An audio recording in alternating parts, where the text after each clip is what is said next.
शीला जैन, राजीव जैन, बिट्टू, ज्योति जैन, भूपेंद्र जैन, रचिल जैन, सुनील जैन, शिल्पा जैन, पंकज जैन, वंदना जैन, प्रियांश जैन, श्रियांश जैन, प्रियल जैन, अंशित जैन, अविरल जैन, विधि Jain, Arnav Jain, Riddhi Jain, F1U 114-115 Pitampura. Shri Arun Jain, Shrimati Rekha Jain, DU 28 Pitampura. Shri Suresh Chand Jain, Shrimati Shanti Devi Jain, Shri Sanjay Jain, Shrimati सपना Jain, Shri Naresh Jain, Shrimati Meenu Jain, Namit Jain, Paras Jain, DU 97 Pitampura. Shri Rajesh Jain चावल वाले, श्रीमती पुष्पा जैन, श्री अनुज जैन, श्रीमती तमन्ना जैन, श्री अमन जैन, श्रीमती मेघा जैन, FD 29 पीतमपुरा।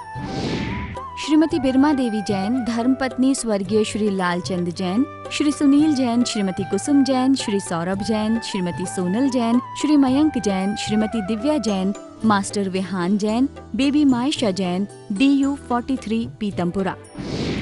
श्री हेमचंद जैन परिवार, श्री प्रदीप जैन, श्रीमती रूमा जैन, श्री रजत जैन, श्रीमती अंशु जैन, मास्टर हृदयांश जैन, FU 8 पीतमपुरा।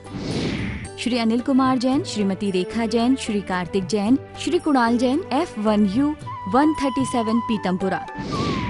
श्री संतोष जैन, श्री संजय जैन, श्रीमती कविता जैन, कुमारी श्रावी जैन, श्री रजत जैन, DU 49 पीतमपुरा। श्री प्रकाश चंद जैन, श्रीमती चंद्रकांता जैन, श्री पंकज जैन, श्रीमती नीलम जैन, श्री सुशांत जैन, श्री दिव्यांश जैन, CU 76 पीतमपुरा। जय श्री ओम नमः सिद्धेभ्यः। जय श्री महावीराय नमः।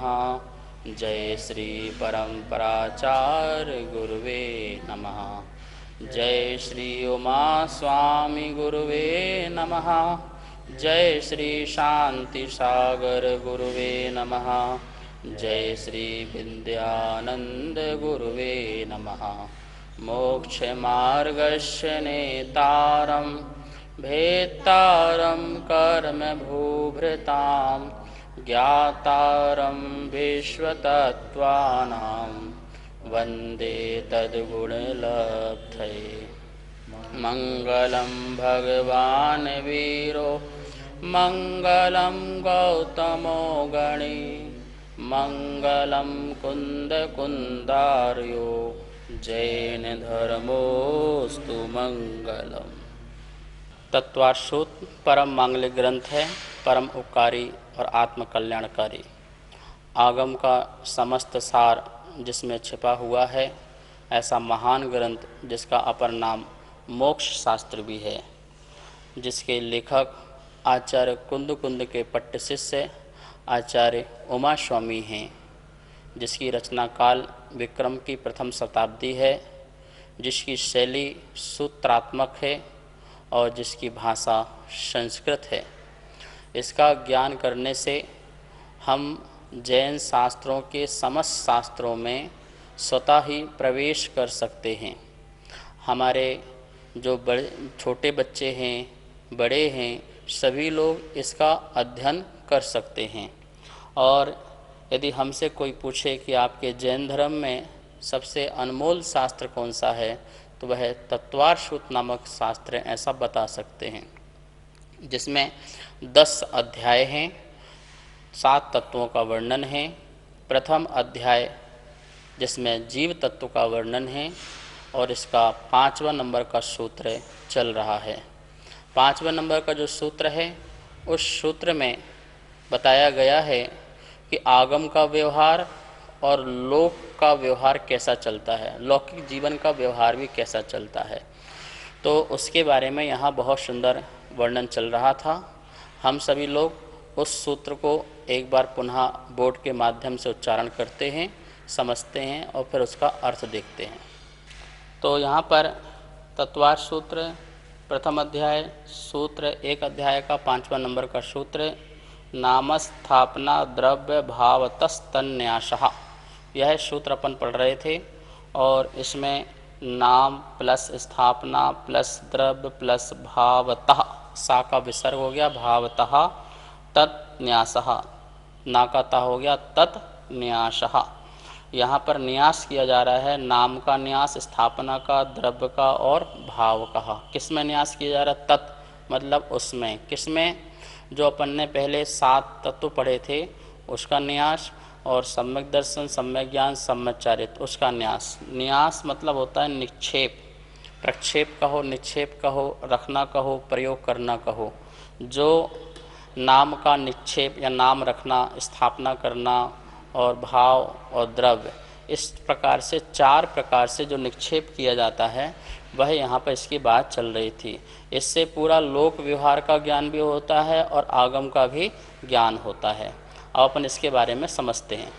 तो अपन ने देखा यहाँ पर 4 प्रकार के निक्षेप, नाम निक्षेप, स्थापना निक्षेप, द्रव्य निक्षेप और भाव निक्षेप। नाम, किसी जाति गुण का ध्यान न रखते हुए इच्छानुसार किसी भी वस्तु का, किसी भी व्यक्ति का नाम रखना नाम निक्षेप है। और स्थापना निक्षेप में यह वह है ऐसी स्थापना करना जहाँ पर मूल वस्तु नहीं है लेकिन उसकी वहाँ पर किसी भी पदार्थ में कल्पना कर देना। जिस चित्र में यह राजा है, यह इंद्र है, यह महावीर स्वामी है, इस प्रकार से चित्र में, काष्ठ में, फलक में, पाषाण में, किसी में भी यह वह है ऐसी स्थापना करने का नाम क्या है? स्थापना निक्षेप। और द्रव्य निक्षेप क्या है? भूत और भविष्य की बात को वर्तमान में कहने का नाम क्या है? द्रव्य निक्षेप। कोई बात भूत में घटित हुई हो, हम उसे वर्तमान में कह दें। भूत में कोई मंत्री बना हो और आज नहीं है, फिर भी मंत्री साहब ऐसा बोलना, तो ये क्या है? द्रव्य निक्षेप। अथवा ये मंत्री बनने के लिए लगा हुआ है पर मंत्री अभी बना नहीं है, भविष्य में बनेगा, तो उसे भाई साहब, मंत्री साहब कह देना। तो वो भूत और भविष्य की बात को लेकर के वर्तमान में कहना, ये द्रव्य निक्षेप है। और भाव निक्षेप क्या है? वर्तमान की बात को लेकर वर्तमान में ही कहना, जो है वही कहना। मतलब मंत्री पद में आसीन है तो उसे मंत्री कहना, नहीं तो नहीं कहना। तो इस प्रकार से 4 प्रकार से लौकिक जीवन का भी और आध्यात्मिक जीवन की भी बात चलती है। अब अपन सभी लोग इसको स्लाइड के माध्यम से इसको जानते हैं इनके उदाहरण के रूप में। अब आपको यहाँ पर स्लाइड दिखाई दे रही होगी और इसमें लिखा है निक्षेप उदाहरण। निक्षेप के उदाहरण देखिए, नाम, स्थापना, द्रव्य और भाव, और इनके चारों के उदाहरण यहाँ पे दिए हुए हैं। क्या उदाहरण दिया है? नाम का, जैसे वीरता ना होने पर भी, शक्ति ना होने पर भी किसी का नाम महावीर रख देना। क्या रख देना? महावीर। ये महावीर जैन हैं। अब उसके अंदर कोई शक्ति नहीं है, दुबला पुतला है, एक हाथ मारो तो नीचे गिर जाए, फूंक मारो तो उड़ जाए, पर उसमें शक्ति ना होते हुए भी उसका नाम क्या रख देना? उसमें कोई गुण नहीं है महावीर के, उसमें कोई जाति भी नहीं है महावीर के, धर्म भी नहीं है, शक्ति भी नहीं है, कुछ भी नहीं है, लेकिन फिर भी उसका नाम क्या रख दिया अपन ने? महावीर। तो ये तो इच्छा के अनुसार, अपनी इच्छा के अनुसार नाम कोई कुछ भी रख सकता है। कोई भी व्यक्ति का कोई नाम रख सकते हैं, कोई भी वस्तु का कुछ भी नाम रखा जा सकता है। तो ये क्या हो गया? नाम निक्षेप। दूसरा क्या दिया है? स्थापना निक्षेप। तो स्थापना में क्या करना है? महावीर की प्रतिमा में महावीर की स्थापना करना। जैसे मंदिर में महावीर भगवान की प्रतिमा है और उसमें किसकी स्थापना करना? साक्षात महावीर की स्थापना करना। महावीर साक्षात नहीं है लेकिन फिर भी यह वह हैं, यह वह हैं, ऐसी स्थापना अपन ने कर दी। तो स्थापना किसमें? आकारवान में आकारवान की कल्पना कर दी। जैसा महावीर का ध्यानस्थ आकार था वैसे ही ध्यान आकार अपन ने प्रतिमा में भी स्थापित कर दिया। उसे क्या कहेंगे अपन? स्थापना निक्षेप कहेंगे। ठीक है ना। तीसरी बात लिखी है द्रव्य निक्षेप। अब महावीर स्वामी राजकुमार अवस्था में हैं। कौन सी अवस्था में हैं? राजकुमार अवस्था में है, बालक अवस्था में है, युवराज अवस्था में है। अपन उन्हें कहें भगवान महावीर कहें, उनके लिए क्या कहें? भगवान महावीर स्वामी का जन्म हो गया। भगवान महावीर स्वामी जो हैं बाल अवस्था में इस प्रकार से खेलते हैं, तो उनको बार बार महावीर भगवान कहना, महावीर भगवान कहना, ये कौन सा हो गया? ये द्रव्य निक्षेप। जो अभी है नहीं, अभी है नहीं, भविष्य में बनेंगे। राजकुमार जो हैं अभी घर छोड़ेंगे, परिवार छोड़ेंगे, ध्यान करेंगे, कर्म की निर्जरा करेंगे, तब जाके भविष्य में क्या बनेंगे? नियम रूप से महावीर स्वामी बनेंगे, पर अभी है नहीं। फिर भी उनको हम राजकुमार अवस्था में क्या कहते हैं? महावीर। अब आप लोग बोलते हैं ना बालक भगवान का जन्म हो गया, किसका जन्म हो गया? बाल भगवान का जन्म हो गया। भगवान का कहाँ जन्म हुआ? वो तो बाल अवस्था का जन्म है, पर हम क्या बोलते हैं? भगवान का जन्म हो गया। भगवान अपने दोस्तों के साथ खेल रहे हैं, ठीक है ना। भगवान का पांडुशिला में अभिषेक हो गया, बालक का अभिषेक है, पर उनको हम भगवान शब्द कह के संबोधन कह रहे हैं, महावीर शब्द कह के संबोधन कर रहे हैं। वो किसकी अपेक्षा कह रहे हैं? द्रव्य निक्षेप की अपेक्षा की। द्रव्य से हमारी बात सही है, क्योंकि हमारा अभिप्राय क्या है? भैया भगवान बनेंगे, इसलिए हम भगवान कह रहे हैं, ठीक है ना। तो ये द्रव्य निक्षेप। चौथा दिया है भाव निक्षेप। अब भाव निक्षेप में क्या है? जब उन्होंने 4 कर्मों को नष्ट करके अनंत चतुष्टय को प्रकट कर लिया है, तब उनको महावीर कहना। तब क्या कहना? तब महावीर कहना।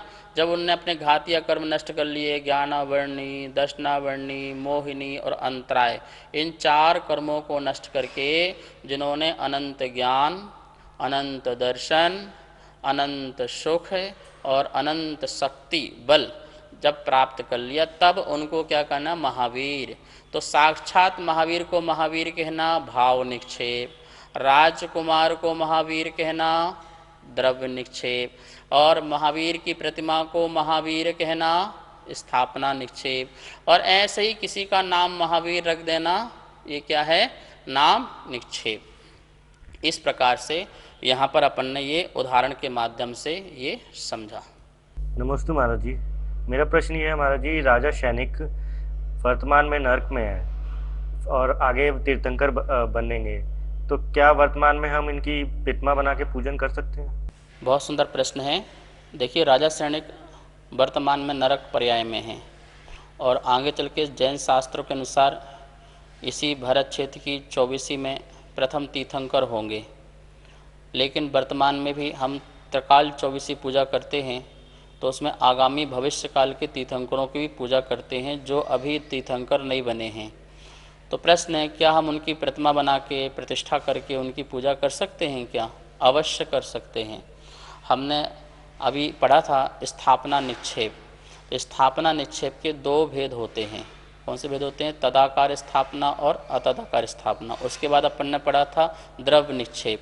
तो द्रव्य निक्षेप में यही बात आई थी कि जो अभी बने नहीं हैं, जो अभी बने नहीं हैं लेकिन फिर भी आगे बनेंगे, उनको वर्तमान में उनकी स्थापना करना, उनकी स्थापना करके यह वह हैं ऐसा कहना। तो 2 चीज़ हो रही हैं। पहले द्रव्य निक्षेप से अपन क्या करेंगे?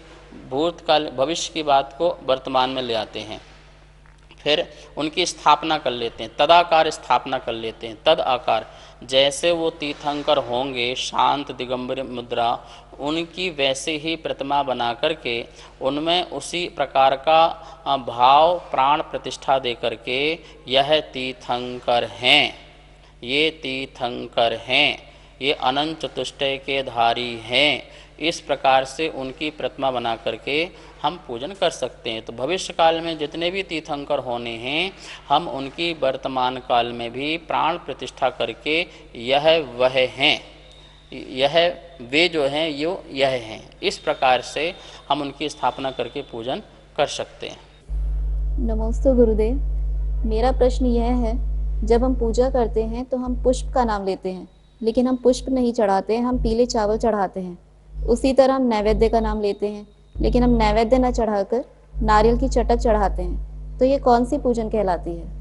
बहुत सुंदर प्रश्न है, और यह प्रश्न मेरे ख्याल से सभी लोगों के मन में आता ही आता है, क्योंकि जब हम जिनवाणी पढ़ते हैं तो नाम तो अपन अनेक पुष्पों को लेते हैं, और नैवेद्य चढ़ाते हैं तो उसमें अनेक प्रकार के नैवेद्य के नाम लेते हैं।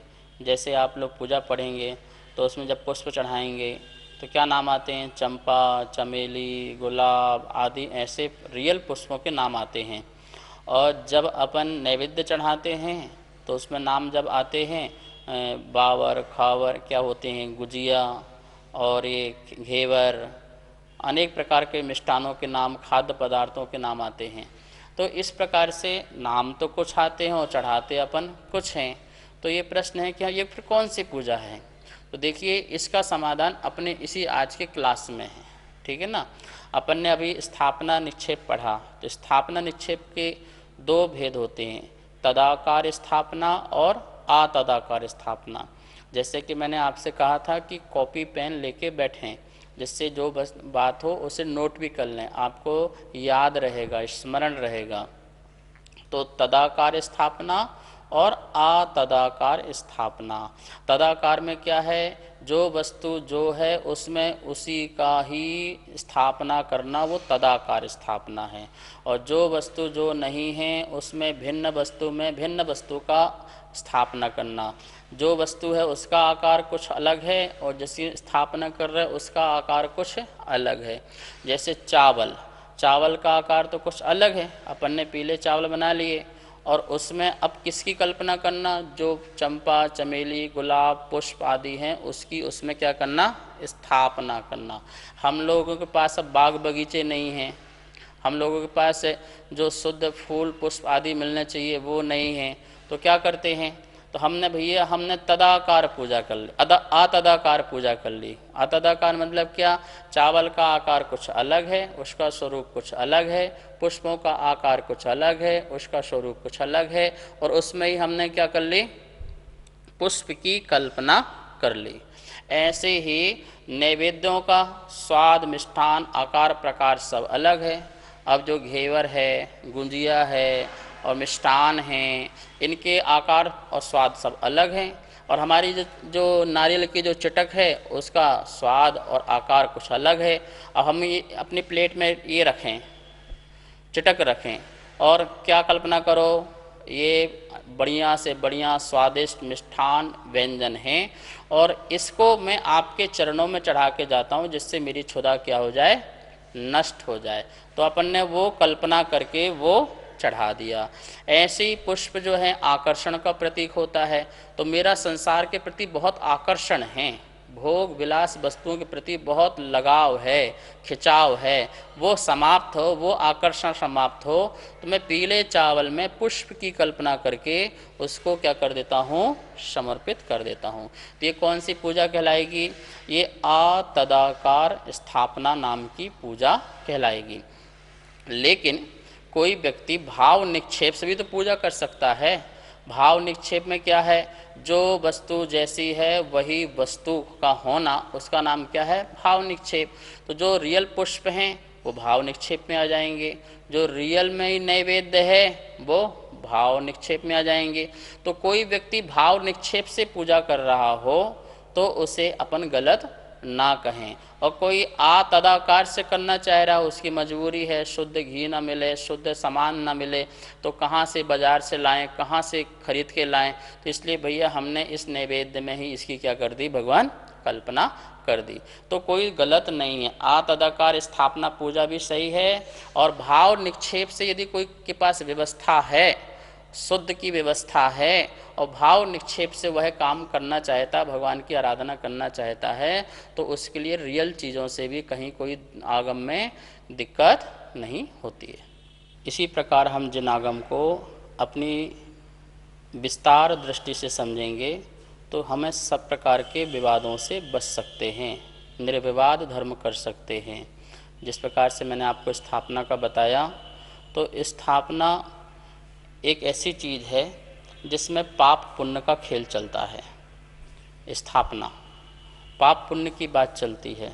आप स्थापना से पुण्य भी कमा सकते हो और स्थापना से पाप भी कमा सकते हो। जैसे शास्त्रों में आपने पढ़ा होगा कि आटे का मुर्गा, किसी ने किसी से कहा कि आप बलि चढ़ा दो तो आपको क्या बोलते फ़ायदा हो जाएगा। तो बोले मैं तो जैन हूँ, मैं तो नहीं चढ़ाऊँगा। तो बोले आप साक्षात मत करो, आप एक काम करो, आटे का मुर्गा बनाओ और उसकी बलि चढ़ा दो, तो जीव भी नहीं मरेगा और तुम्हारा काम भी हो जाएगा।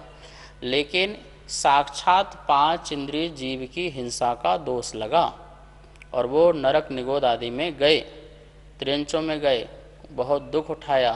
क्यों? क्योंकि भाव तो क्या है उसमें, है तो मुर्गा, ये भाव है कि नहीं, 5 इंद्रिय का भाव उसमें आया कि नहीं आया। तो वो जो स्थापना उसने तदाकार स्थापना की उसमें, तो वो तो छोड़ो, यदि आप उसको ऐसा गोल गोल बना दो, कहो ये मुर्गा है, ये बकरा है, ये गाय है, तो ये आतदाकार हो जाएगा। ये क्या हो जाएगा? आतदाकार। और उसी का आकार बना दिया तो क्या हो जाएगा? वो तदाकार। तो उनमें आपने बोला ये बकरी है, ये भैंस है, ये गाय है, और असली की नहीं है, पर आपने उसमें क्या कर दिया? उसके भाव डाल दिए, स्थापना डाल दिए, और आपने कहा इसको काट दो, इसको मार दो, तो क्या होगा? 5 इंद्रिय जीव की हिंसा का महादोष लगेगा। तो देखो, स्थापना से क्या हुआ? पाप भी लगा, ठीक है ना, ऐसी कल्पना से, और पुण्य भी लगा। हम भगवान की प्रतिमा बनाई और भगवान की आराधना कर रहे हैं। देखो मंदिर में, सभी मंदिरों में साक्षात भगवान कहाँ हैं, पर हम उनकी प्रतिमा बना करके, काष्ठ की प्रतिमा, पाषाण की प्रतिमा, धातु की प्रतिमा, रत्नों की प्रतिमाएं बना करके वही आकार प्रकार दे करके और उनकी पूजा पाठ आरती भक्ति करते हैं, तो किसका पुण्य मिलता है? अपन को धर्म का पुण्य मिलता नहीं मिलता है। तो स्थापना से हम पाप भी कमा सकते हैं और पुण्य भी कमा सकते हैं, इस बात का जरूर ध्यान रखें। देखिए, जैसे लोग रामलीला खेलते हैं, उसमें रावण का दहन करते हैं। क्या करते हैं? रावण का वो रूप बनाया, पुतला सा बनाया, और ये रावण है। क्या बोलते हो? क्या देखने जा रहे हो? सारे बच्चे भागते हैं, माता पिताओं से बोलते हैं हमें रावण दिखाने ले चलो, मानते नहीं हैं बच्चे, गए, और क्या बोला? देखो ये रावण है, ये कुंभकर्ण है, ये मेघनाथ है, ऐसे उसके पुतले बना दिए। और फिर क्या करते हैं? वो तीर छोड़ते हैं राम किसी को बना करके, और वो फटाके से फूटते हैं। तो एक तो हिंसा होती है। और आपने क्या मारा? किसको मरते हुए देखा? रावण को ही मरते हुए देखा। तो आपको कौन सा पाप लगा? उसमें उन्होंने उस पुतले में किसकी स्थापना की, किसकी कल्पना की? रावण की कल्पना की, एक जीव की कल्पना की। तो हत्या का दोष किसको लगा? आपको लगा। तो इस प्रकार से स्थापना में हम पुण्य भी कमा सकते हैं, और क्या कर सकते हैं? जैसे अब फोटो खींची, महाराज की फोटो घर में लगा दी, यह महाराज जी हैं। क्या हैं? यह महाराज जी हैं। उनका आदर करना, उनका सत्कार करना, विनय से टांगना, विनय से रखना, तो ये क्या है? ये पुण्य के काम है कि नहीं? हो गया पुण्य का काम। आपने उस चित्र में महाराज जी की स्थापना कर दी, यह वह हैं। बिल्कुल ये ध्यान रखना, स्थापना में एक बात जरूर ध्यान रखना, ओरिजिनल कुछ भी नहीं होता है। स्थापना में क्या नहीं होता है? ओरिजिनल कुछ भी नहीं होता है, यह वह है, ऐसी स्थापना की जाती है। ओरिजिनल वस्तु विद्यमान नहीं होती, वो वस्तु वहाँ नहीं होती, वो व्यक्ति वहाँ नहीं होता है, लेकिन हम किसी चीज़ में, किसी वस्तु में यह वह है ऐसी भावना डाल देते हैं, और वो भावना ही तो हमारा कर्म का बंध का कारण है, और भावना ही हमारा कर्म का काटने का साधन होता है। तो आपने अपने भावना से उसको क्या माना और उसे क्या स्वीकार किया। तो इसलिए स्थापना निक्षेप में बहुत ध्यान रखने वाली बात है, इस बात का आप ध्यान रखेंगे। नमोस्तु गुरुदेव। यदि हम पीले चावल में पुष्प की कल्पना करके चढ़ाते हैं तो क्या हमें पुष्प चढ़ाने का फल मिलेगा? बहुत सुंदर प्रश्न है कि हम लोग मंदिर में पीले चावलों को पुष्प बना करके चढ़ाते हैं, पुष्प की भावना को स्थापित करके, आतदाकार स्थापना करके, उसमें कल्पना करके, और भगवान को पुष्प अर्पित करते हैं अपने काम बाण के नाश करने के लिए। तो क्या उसमें पुष्प चढ़ाने का फल मिलेगा, जो हमारा उद्देश्य है? देखिए, स्थापना होती है और ओरिजिनल होता है, इस बात का ध्यान रखना। साक्षात तीर्थंकर के दर्शन और जिन बिंब के दर्शन, दोनों में बहुत अंतर है। आपके घर में गुरुदेव की फ़ोटो लगी है, उसका दर्शन और साक्षात गुरु के पास जाके दर्शन करना, दोनों का भाव में अंतर आएगा। ऐसे ही साक्षात पुष्प चढ़ाना और पीले चावल को पुष्प बना के चढ़ाना, दोनों की भक्ति में अंतर आएगा। तो थोड़ा बहुत अंतर तो आएगा ही आएगा, लेकिन कोई ये सोचे कि मैंने पीले पुष्प में पुष्प की कल्पना करके एक इंद्रिय संबंधी दोष से बच गया हूँ, तो वो झूठ में है। जैसे आटे के मुर्गे में मुर्गा बना करके बलि देने पर उसे 5 इंद्रिय की हत्या का ही दोष है, ऐसे ही यदि आप पुष्प में भी पुष्प की कल्पना करके चढ़ाते हैं तो उसमें एक इंद्रिय संबंधी जो आरंभ सारंभ दोष लगता है वो तो लगता ही है, आप उससे बच नहीं सकते हो। तो अब आप देख लेना कि आप फिर वो कल्पना करके चढ़ाना है या आपको वास्तविक चढ़ाना है। जहाँ जैसी व्यवस्था हो उसका आप ध्यान रखें। इस प्रकार से हमारे तदाकार और अतदाकार स्थापना के माध्यम से हमने देखा कि हम पुण्य पाप दोनों प्रकार से, तो हम पुण्य को कैसे कमाना है और पापों से कैसे बचना है, इस प्रकार की व्यवस्थाओं को समझ सकते हैं। अब आगे अपन जो जीव अजीव आश्रव मोक्ष आदि हैं वो भी इन नाम स्थापना द्रव्य और भाव में कैसे घटित होते हैं इसके बारे में कल जानकारी लेंगे। सुनीत जैन, नीरज जैन, विभोर जैन, इति जैन, सर्वांग जैन, चारू जैन, गौरव जैन, दर्श जैन, अनेकांत जैन, कोकिला जैन, कनिका जैन, गौरव जैन, अर्घ्य जैन, नितिका जैन, मयूर जैन, पर्व जैन, अदिति जैन, सामवेद, तिलका देवी जैन, मनोज जैन, उषा जैन, सुनीत जैन, नीरज जैन, अनेकांत जैन, कोकिला जैन, राजीव जैन, वंदना जैन, राजीव जैन, वंदना जैन, वरुण जैन, पूजा जैन, वाणी जैन, श्रीमती कमलेश जैन, धर्मपत्नी स्वर्गीय श्री श्रीपाल जैन, परिवार QU 149C, पीतमपुरा, दिल्ली, श्रीमती आशा जैन, धर्मपत्नी श्री सुखमाल चंद जैन, चावल वाले, श्री रवि जैन, श्रीमती डिम्पल जैन, श्री अमित जैन, श्रीमती मीतू जैन, श्रेय जैन, अर्पित जैन, कनिका जैन, आदित्य जैन, FU 71, पीतमपुरा, दिल्ली, श्रीमती केला जैन, श्री जगदीश राय जैन, श्रीमती उषा जैन, श्री कुलभूषण जैन, श्रीमती प्रीति जैन, श्री संजय जैन, मोनाल जैन, हाद्विक जैन, साक्षी जैन, DU 5, पीतमपुरा, दिल्ली, श्री संजय जैन, श्रीमती रचना जैन, श्री सक्षम जैन, श्री उत्कृष्ट जैन, श्री दीपक जैन, श्रीमती स्वाति जैन, उन्नति जैन, आगम जैन, F1U1, पीतमपुरा, श्री अजय कुमार जैन, श्रीमती सुमन जैन, श्री अभिषेक जैन, श्रीमती दिव्या जैन, मास्टर लवित जैन, BU 101, पीतमपुरा।